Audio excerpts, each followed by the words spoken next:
we finished this part, the MIR namings part, I guess, namings and data types. I think we finished this. Local, I don't see anything.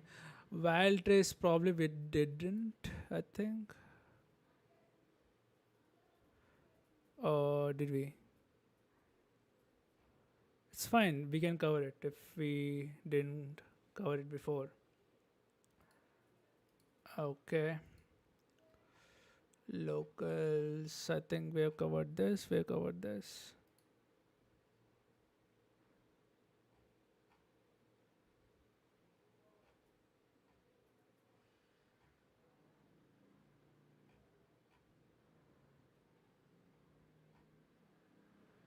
The MIR construction is where we are right now. Let's start with this, I think. Uh, yeah, I mean, if you haven't watched the last one, actually, the audio wasn't working in the last one, so I don't blame you for not watching the last one. But basically, how Rust compiles is you have your syntax AST, and AST gets converted into higher level intermediate representation, and you have something called a typed higher level intermediate representation. I think we saw what HIR does basically as well last stream. So HIR, mostly you have your macro expansion and other like inlining stuff. Even inlining happens in HIR, I think. Uh, not what I think. I mean, it actually happens in HIR. Uh, Next, you have your THIR, where all your monomorphization and your type level checking happens in this part. After that, you have your MIR. So MIR is basically where you do a lot of Rust specific optimization. You don't actually do it. You just like generate MIR to do that. Okay, so uh,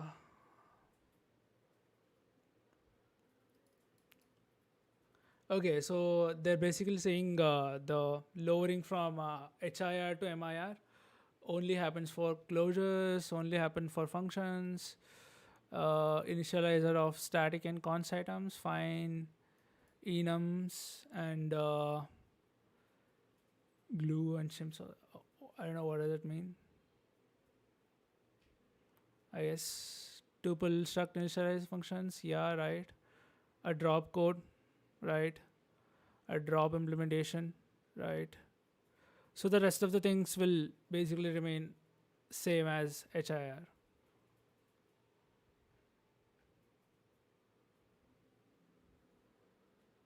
Right. Okay. Functions that generate MI tend to fall into two patterns. First, if the function generates only statements, then it will take a basic block as argument onto which those statements will be appended. Okay. Return. But there are other functions which may generate new basic blocks as well. Okay. For example, lowering an expression like requires generating a small diamond shaped graph. A diamond shaped graph. Okay. Yeah. I mean, what they mean is like the condition here. So this might be the condition, this for this, and this is like if the condition is true and the condition is false. That's what the diamond graph really means. Okay, so here generate more MIR in the case of function basic blocks. The block and type is used to represent this. Okay, when you invoke these functions, it's common to have a local variable block that is effectively a cursor. It represents the point which we're running a new MIR. Okay.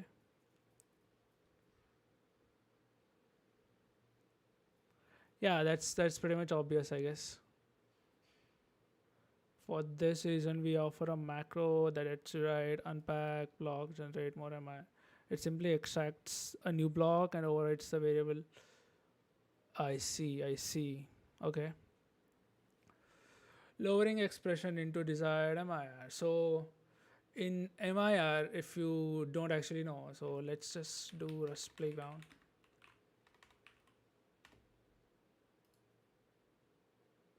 I think we already have it here. So let's just write this. Let's say var1 is 1 plus 2 into 3 divided by 4. So we have an expression like this. And ideally, in MIR, this should be flattened into a expression which in which order the execution happens. So let's see.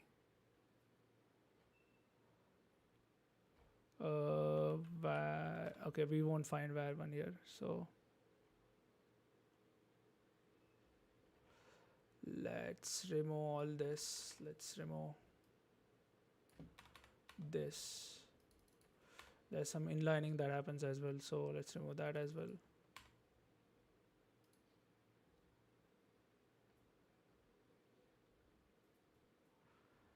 Add with overflow, okay.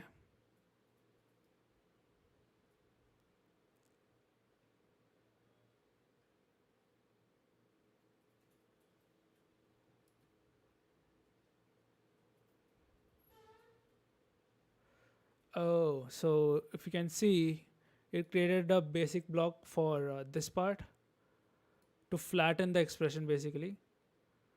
So once this is computed, so let's say if I have something like this, so this should be a basic block and this should be a basic block. So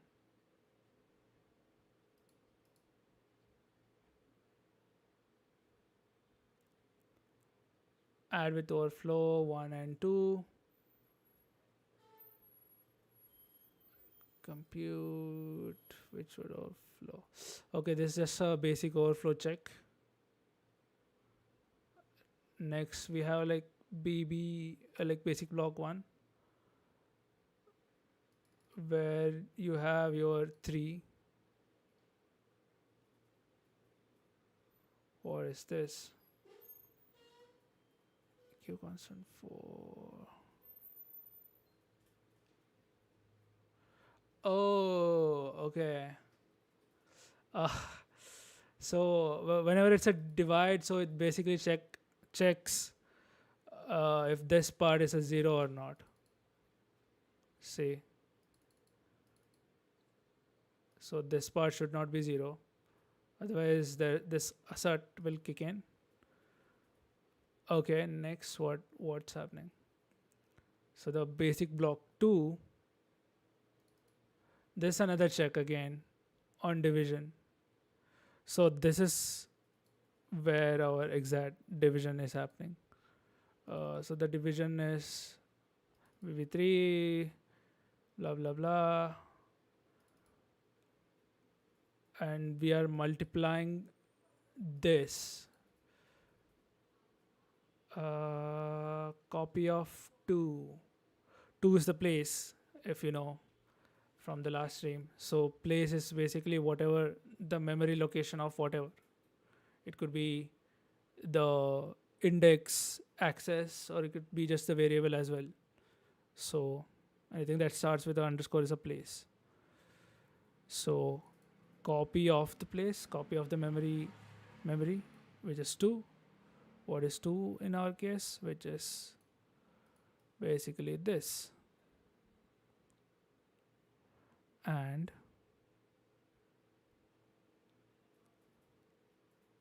and 4. Okay, so this multiplied by this. Shouldn't this be 3? Why is it that 2? Oh, right. So As you can see, they sort of computed this result already here. Okay, let's just add like some random number 4 plus 6. So there should be 10, 2 should be 10 here.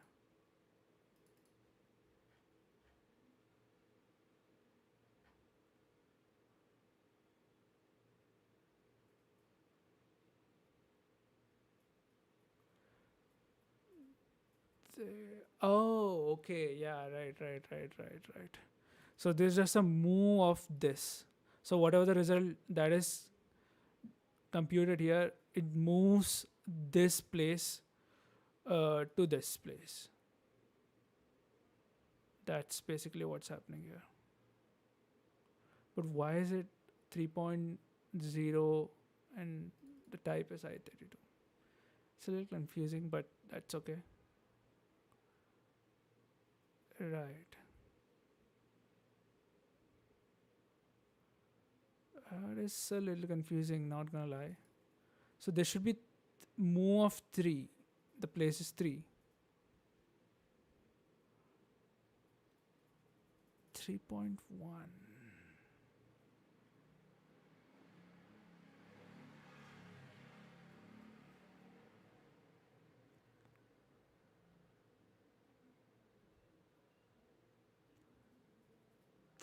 .1.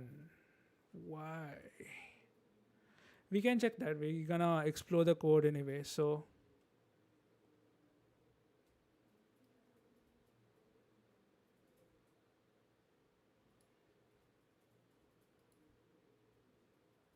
I mean, yeah, that's basically how they're flattening the expression by creating a new basic block for every expression that's getting computed. So let's do one more thing. So now we should have this as another expression, this as another basic block, not expression.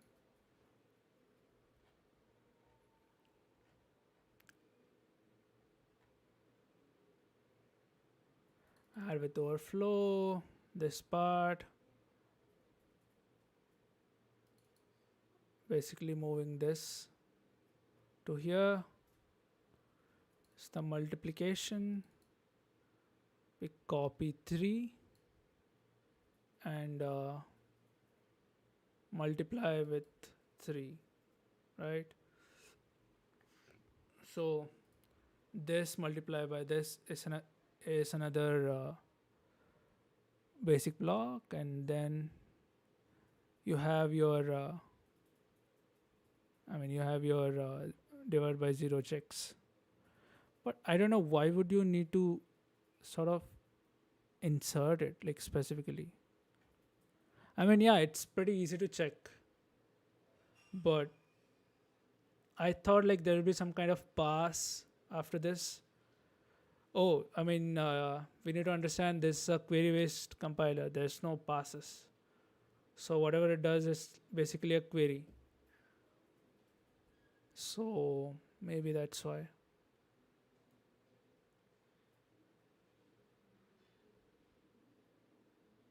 These are terminators, I believe, not the one from Skynet. I mean, these are basically the terminators which tells if it's a success, if it's right, if it's true, then what do what. Then move to BB3. Otherwise, you just unwind. You just crash the program. Okay, I think that's like pretty much basic here. Let's read the next part. We start out with lowering the function body to an R value. So we can create an assignment to the return place. Oh, okay. So I guess it would be something like this. I'm just gonna write it down here. So you have your function name, and the return value would be like R value. So you can basically assign the function value to something like this. So let name, Now this name would be R value, and this would be a place. So place and R value. The operand is like a sign. Okay. Operators on built-in types are not lower to function calls. What does that mean? Operators on built-in types. I mean, U32 is a built-in type are not lower to function calls, which would end up being an infinite recursion calls because the trait implementation just contain the operators itself again.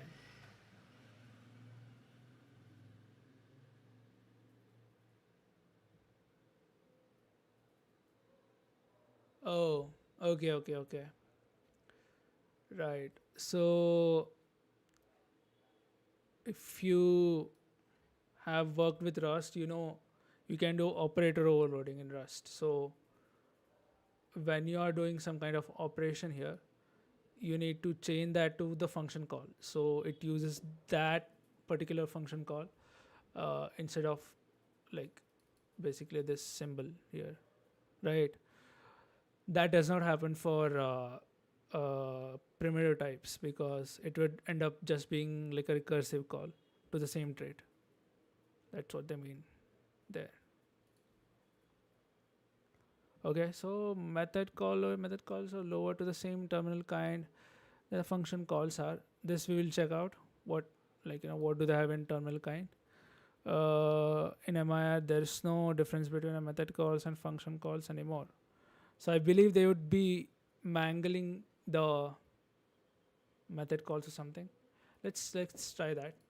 So we have some kind of impl here. So new returns a self and self.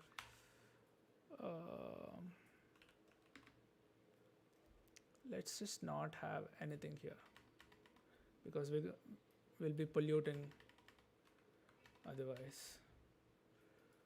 So now let's just remove this. We understood how this works. So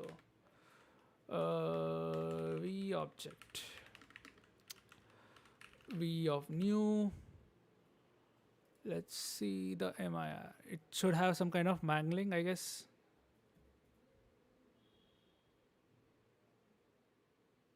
It does not. I mean, this would be a mangling. I mean, what do they mean by a method call and the normal function call would be same? Function calls anymore. Okay, what does it mean? I mean, there is a difference, right? So let's say dummy here.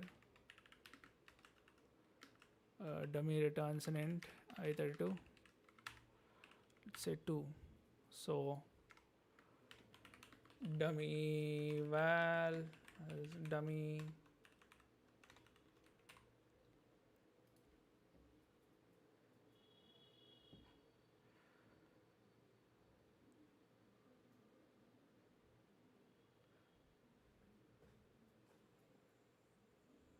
yeah, I mean there is a difference, right? So I mean apart from mangling, I don't know.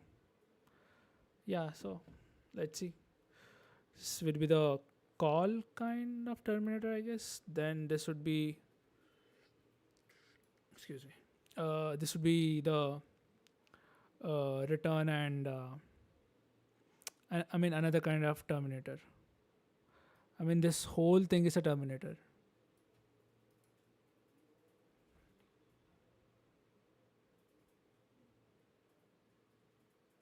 Return to BB1. Yeah. Okay. Sorry, where were we? So conditions, if conditions and match statements for enum, if conditions and match variants for enums with variants that have no fields are lowered to a terminator kind switch int.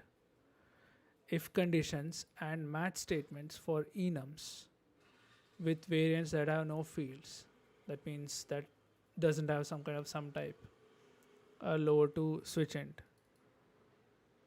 Yeah, makes sense. So let's say you have your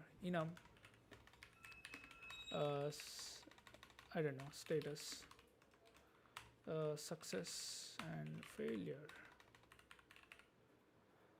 So these are the enums that doesn't have any kind of sum types like this. So this should get converted into some kind of match of int. So let's say if I do status of success here, let's just remove all this.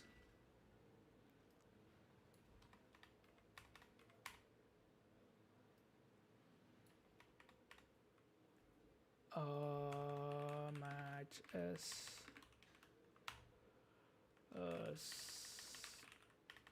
status of success.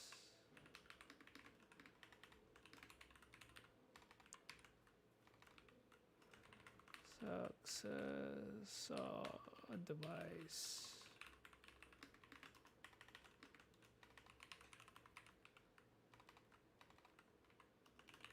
Failure. So there should be 0 and 1 is what they mean. Okay.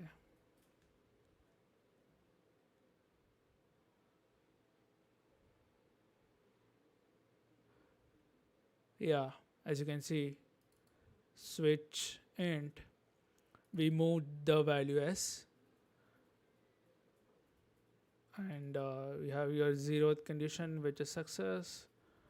If that is true, we move here, which where we print success, and otherwise we move to bb2, which where we print the failure, right? So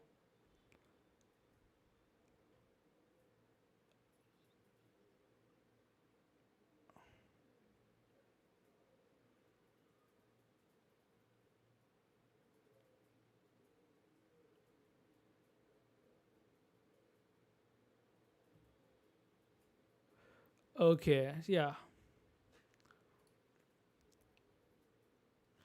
bb1 is unreachable. What is unreachable?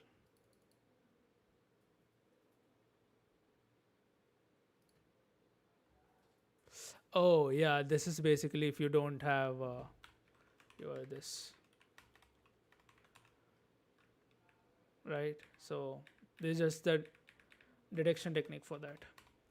It's pretty cool to see, like, the amount of things you have to do for pretty good optimization. So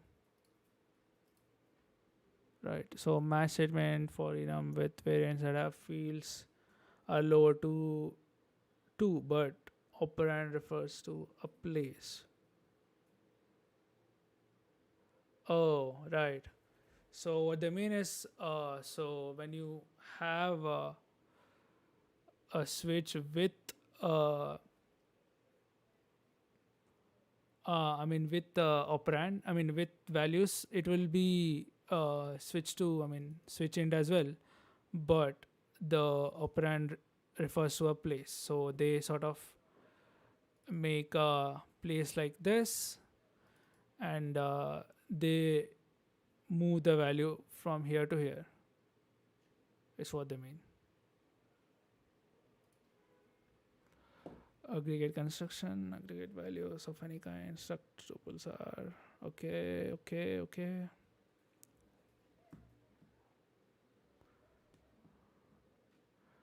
Aggregate values of any kind, struct tuples are built via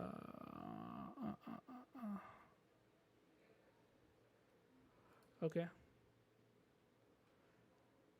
MIR visitor.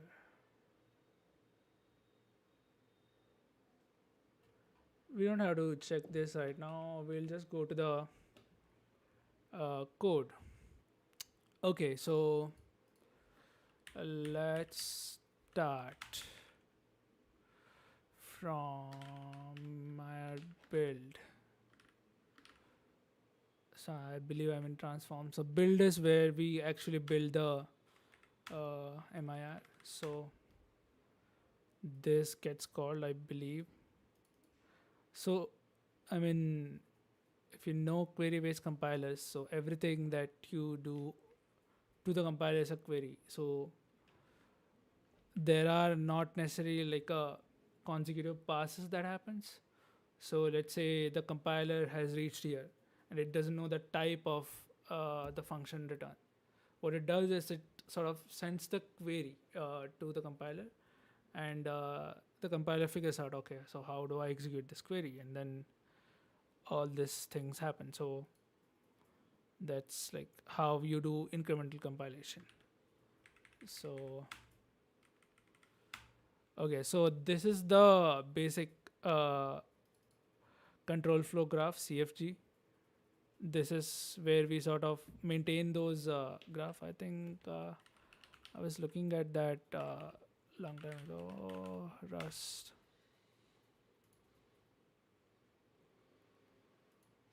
They have like pretty good uh, diagram for that. I don't know where exactly it is. In G.svg. Yeah, exactly. So this kind of CFG, this is called control flow graph. So as you can see, this is a graph which represents the control flow in your program. So that's what this part is. And it stores something called a basic block. Basic blocks are blocks of statements. It's just a vector of statements. It can have multiple statements, but that should represent one part of your control flow. So let's say you have your if statement here, uh, if true, uh, then you have something here. So you have call some function here. So this is one basic block, and if else is another basic block. Basically that. Okay, now it has like bunch of functions. So let's see the definition of what this control flow graph actually is. What? Okay.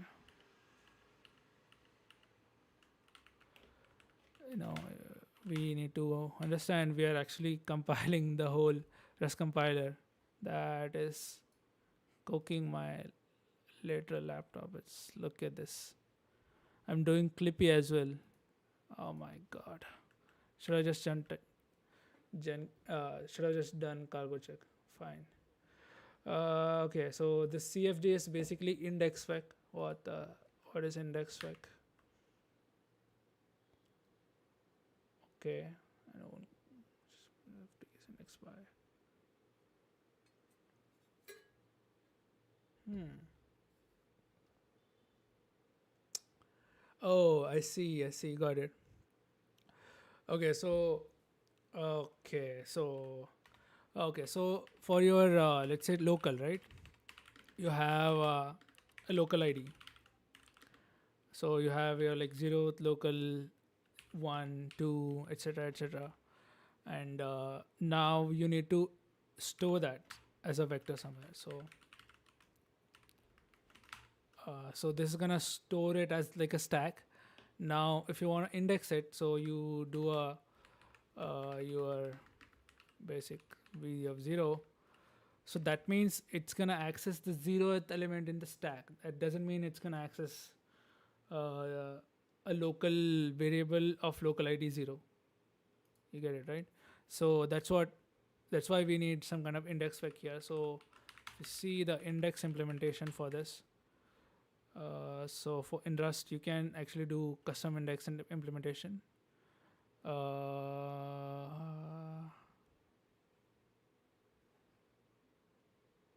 uh, uh, uh, uh, there should be some index implementation here.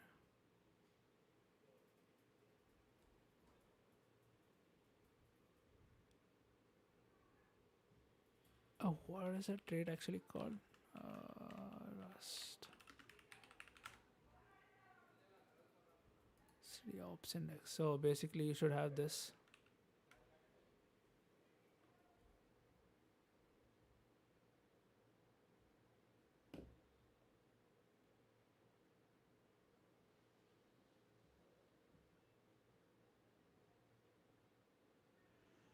Hmm.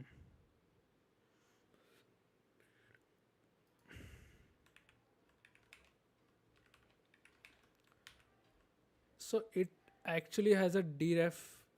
Uh, like that means d. I mean it derefs into the raw struct. So I don't really understand how are you doing the indexing based on your ID.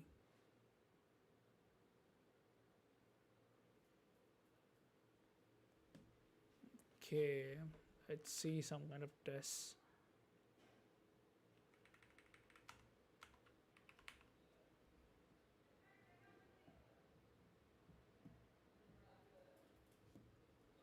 Okay, I don't think it's indexed like that then. I mean, technically, if you're pushing like one by one, the index will be maintained. So maybe that's what they're dependent on. But if you can see it here, the next index calls like creates a new object of I with like literally the next element of uh, this object. Okay, fine. So we were in CFG and this has basic block. My LSP is absolutely struggling right now. Okay, fine. I guess it's an enum,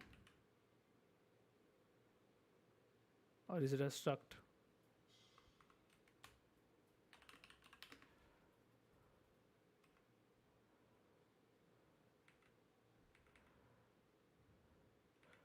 Right, I think this is the one.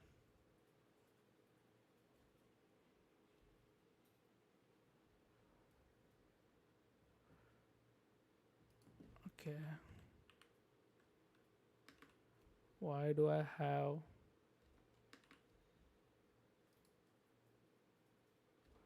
create MIR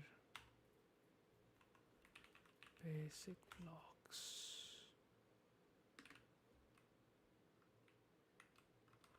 mod.rs?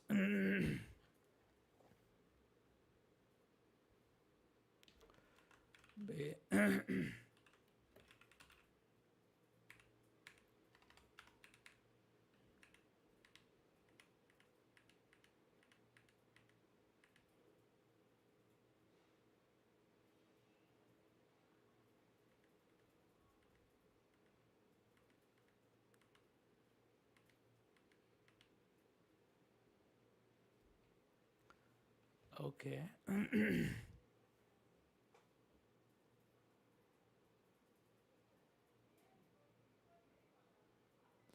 Oh, okay, right. So I believe this macro will generate all those.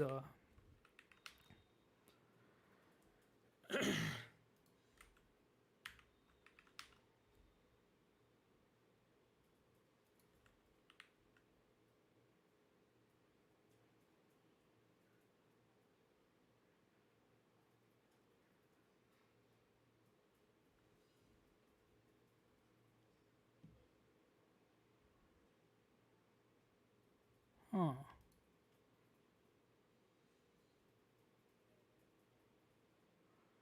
Yeah, it generates all those next index, new index, and all those stuff. I guess this is a proc macro.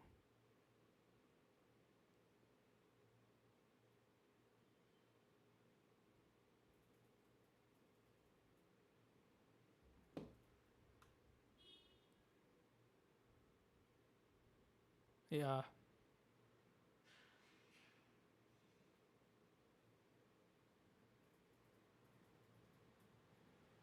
yeah. See, if you can see, it generates all these. I believe I would also have to do something like this.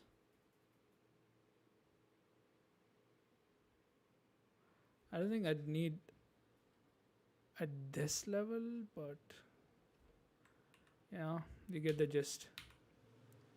Okay, so this is the basic block. Basic block is nothing but just Just it just maintains the indexing. So I believe the rest of the stuff will be in basic block data.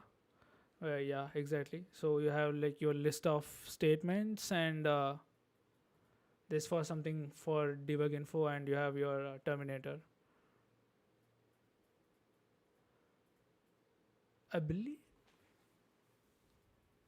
Okay, so interesting. So okay, this block lies in an unwind path. This. I guess like if it's a drop function, it will come up here.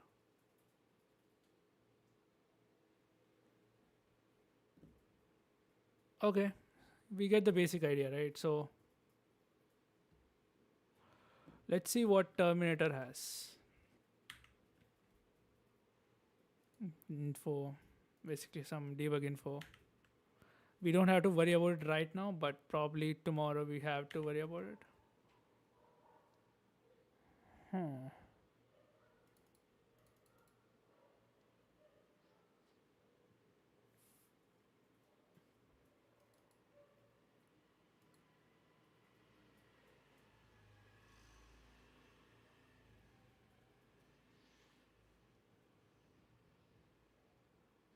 Okay, we have unwind. What is this return for when you have go to LD? Okay, return doesn't have any kind of value. Okay, returns from the function like function calls. Okay, the exact semantic of returns in Rust are unclear. Returning very likely at least assigns the value.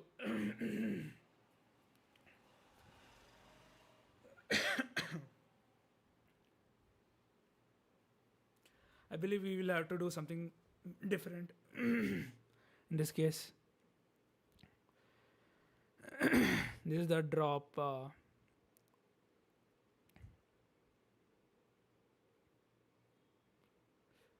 This is basically the drop terminator. Should have something like cleanup as well, I guess. Unwind action. Yeah, unwind action basically the cleanup action.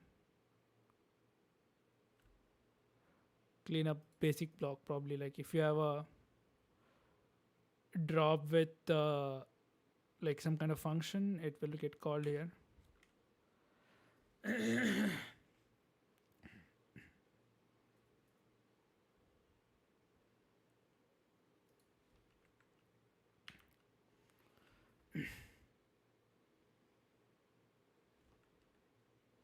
We don't need this copy and loop. I mean, move kind of sugaring in our compiler. So you have your function name, you have your function arguments, you have your the okay, with the return value will be returned. Huh. I see.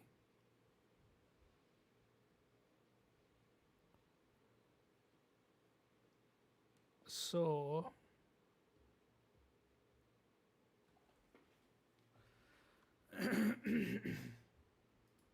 I guess this is where we use the use while assigning. I guess let you have if you have like something like new. So this will be the destination, I guess, and new will be the call, obviously.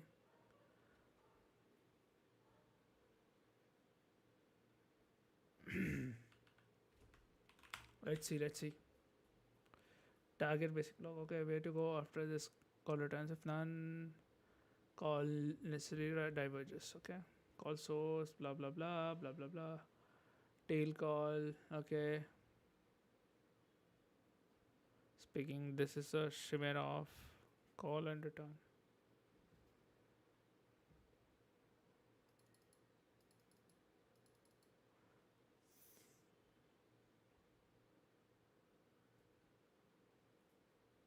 Assert. We don't care about assert right now. Yield is for async. Yield is basically when you do like await. So we don't really necessarily care about that right now. Inline assembly is basically ASM. You just like write an inline assembly. I mean, the name suggests so. That is fine. Okay.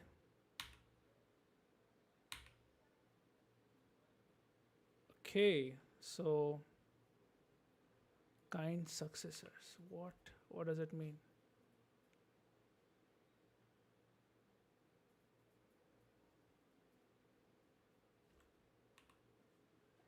Huh.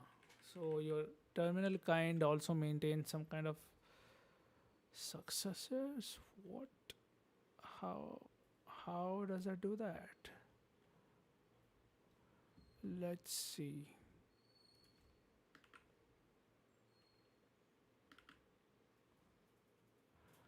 My LSP is absolutely dying. I'll be back in some time.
Okay, so where were we?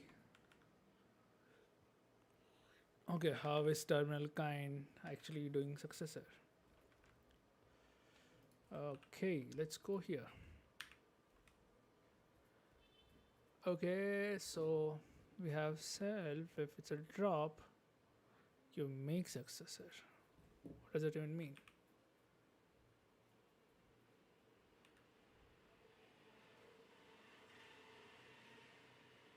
Okay, drop the target, unwind action. Option 1 is you, option 1.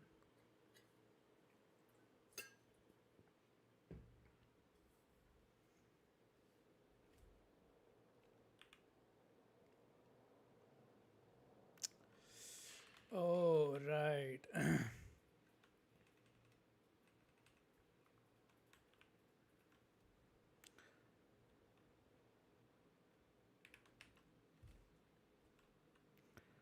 So it's basically like if if the terminator fails, like what do you actually do? That part, and if it succeeds, what do you actually do? That part, right?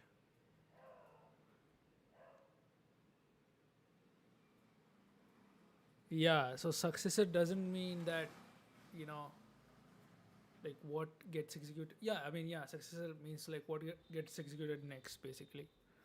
That part makes sense. Makes sense.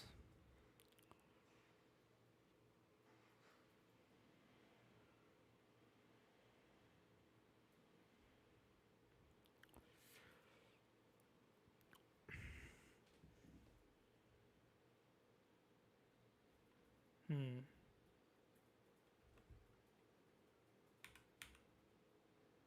That is interesting. So let's see where is it being called.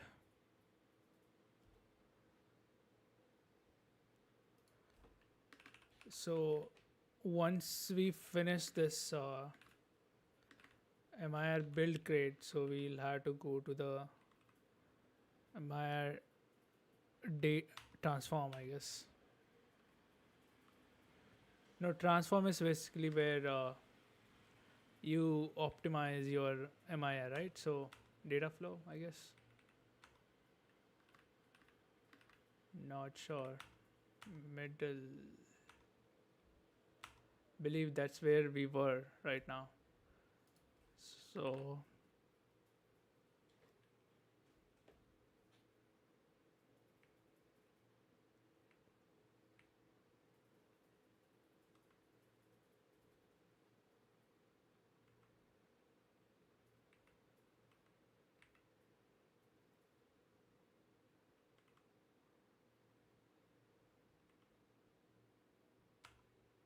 predecessor. Oh, each block. Okay, how does it do that? Basic blocks. Oh, there's something called basic blocks.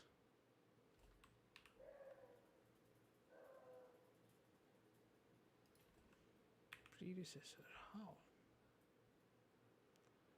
These are in cache.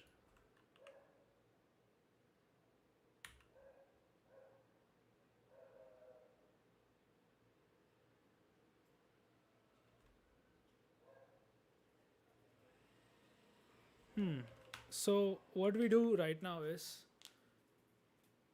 uh, we will write our MIR. We'll start from the basic function, for example. Builder. Let's just remove all the scrap and you need your okay. So context you need to borrow for okay. So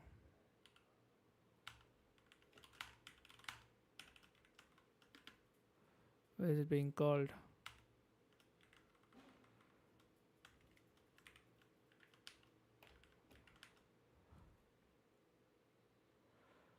It has context. Okay.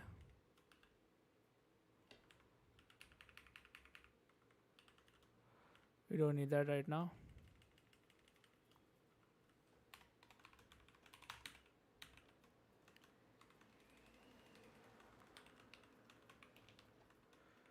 So what we need is right,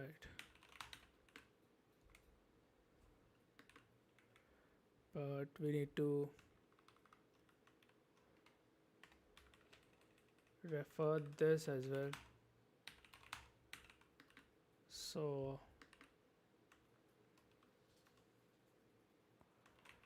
what to do with this we haven't decided yet.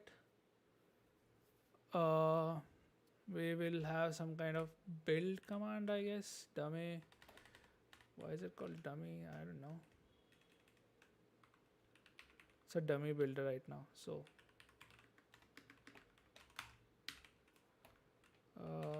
build dot build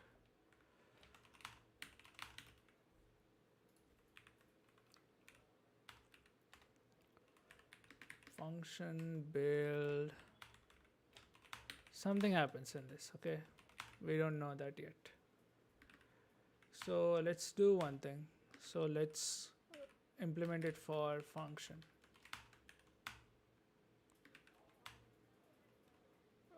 Okay, pub create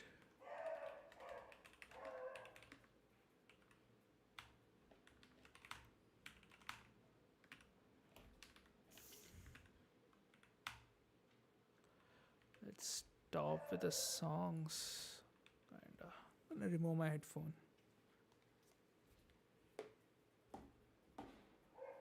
Need some quiet time. So okay, so now you have you need to implement to MIR for your type function definition. Right. So what would our output be? It should be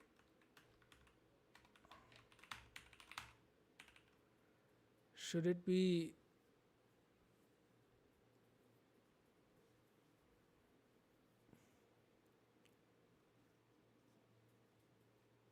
Yeah, I mean, yeah, it should be avoid. Yeah, right. Super builder, mere builder. So,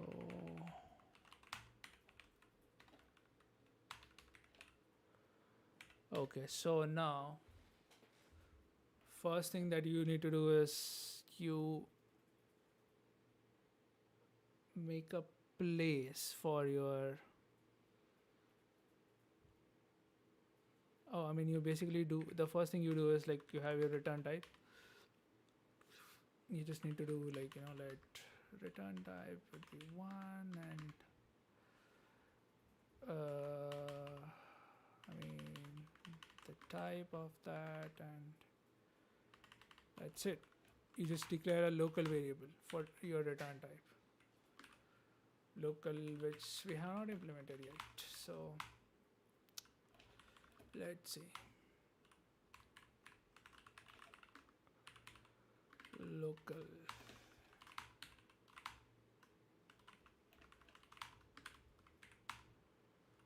If you saw the last part, you have your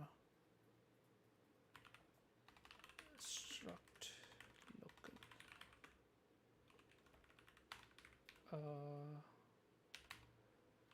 Const first index.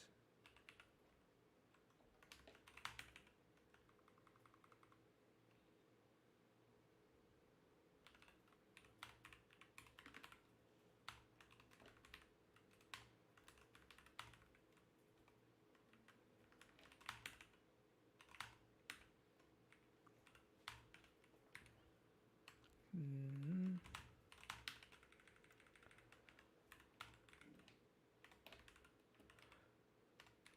index. So have your this index is the first index. Next, that's correct. So okay, so should we implement? Where should we maintain our local? That is I'm a little confused about. And let's see. Build local. Should we add a build local? I guess. Okay, so let's say you start your function definition. You have to maintain your local in your function context, right? In your MIR function.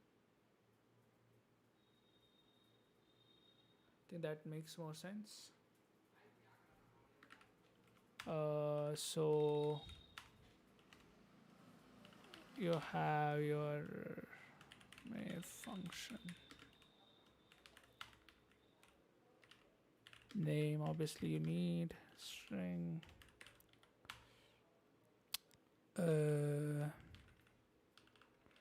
we need name? Let's not add something extra. So locals. Vec of local.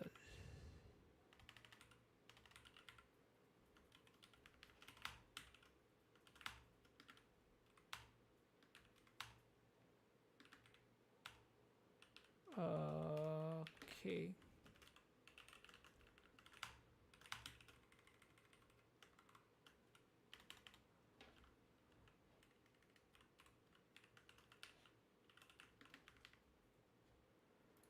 You have your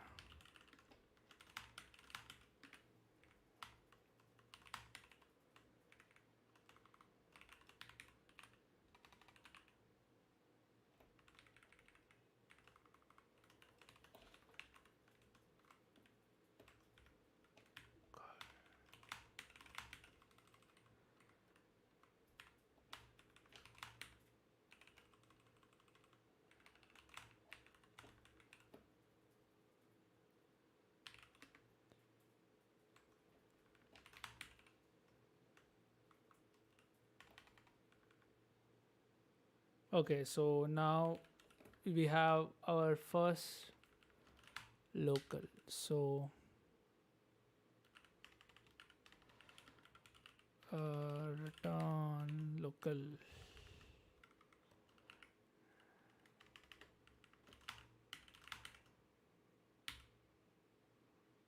So we need to build some kind of local. Uh, uh, uh, uh, uh, uh.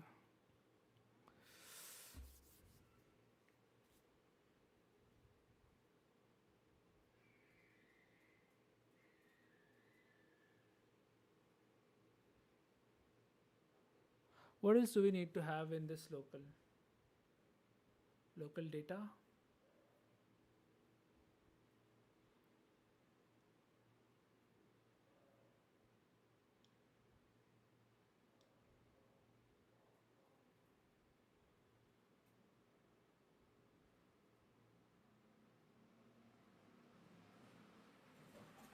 Let's see. Local, you have your first local. Then we need to build the local. So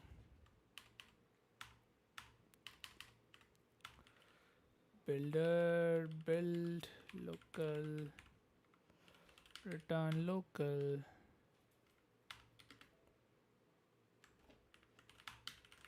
Something like this, right?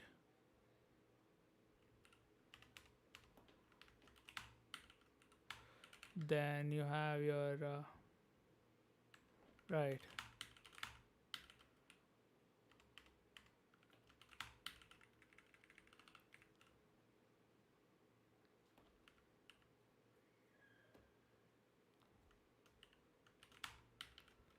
Right.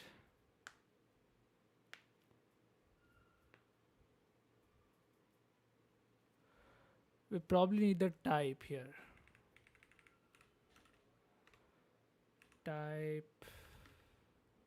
It's not optional. It is. You need to have a type. Types.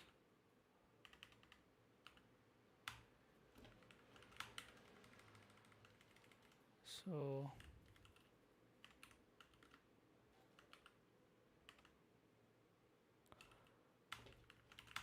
type. It doesn't make sense to maintain the type here,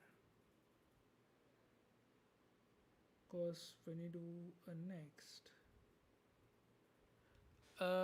let's do one thing. Okay, so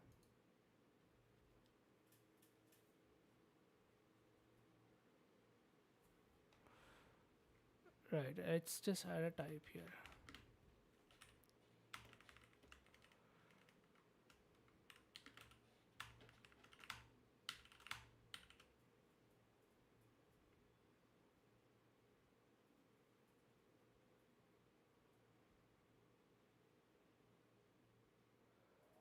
What is even happening here?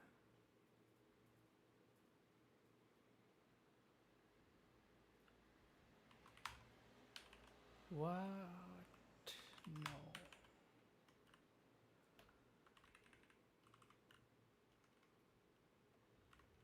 So index plus 1, I return the local. So okay, so dot return type dot clone. Okay. Signature dot return type dot clone. Locals dot push result local. Param dot 01, I guess. What is param exactly? Does not have a signature dot params. I don't think it even has a iterator. It does not actually. So let's implement an iterator for params.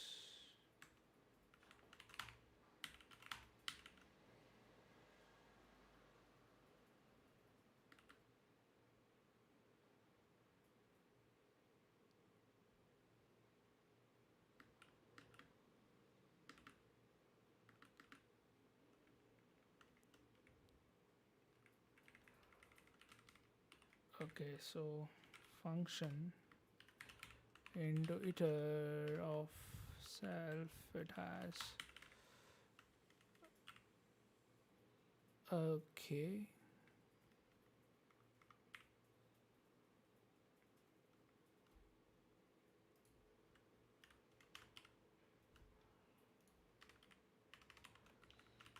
that makes no sense.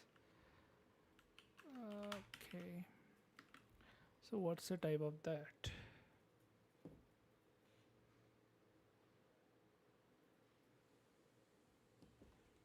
That can't be a type.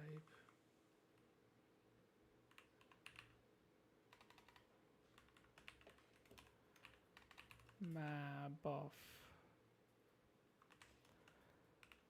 k comma v.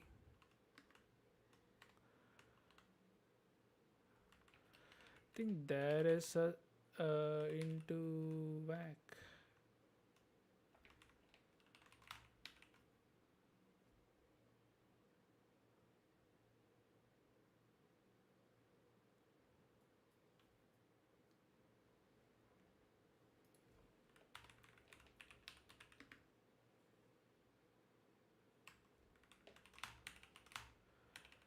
That kind of makes more sense, I guess. Collect into vector and I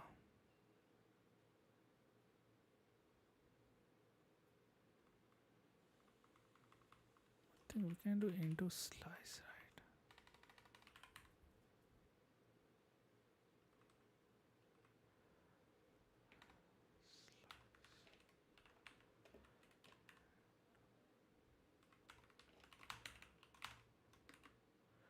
Guess it runs a refer.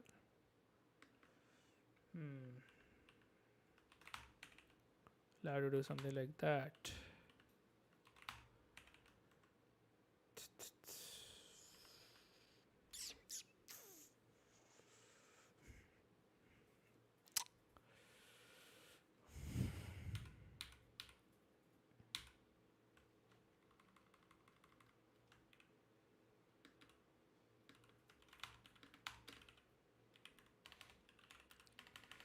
It is MIR.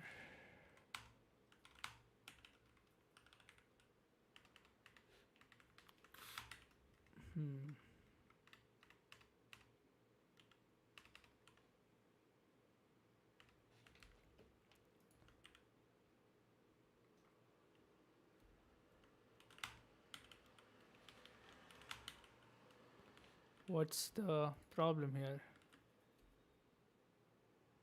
It's not an iterator. It is an iterator now. What do you mean it's not an iterator?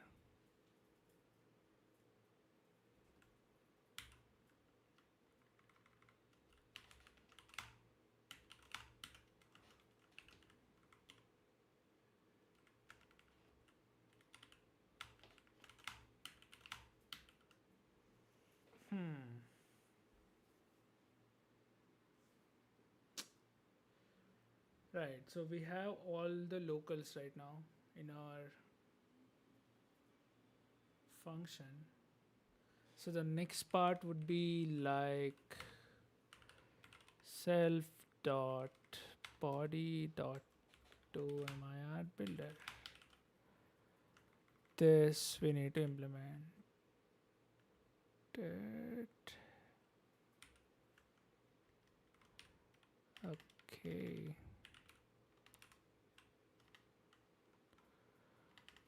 Okay.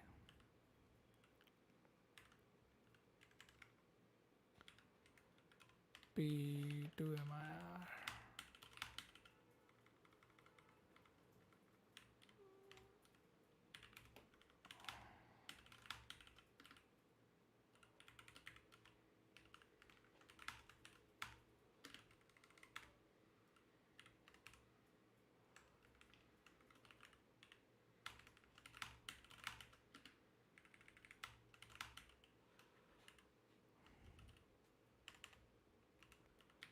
Upgrade Ninum MIR block.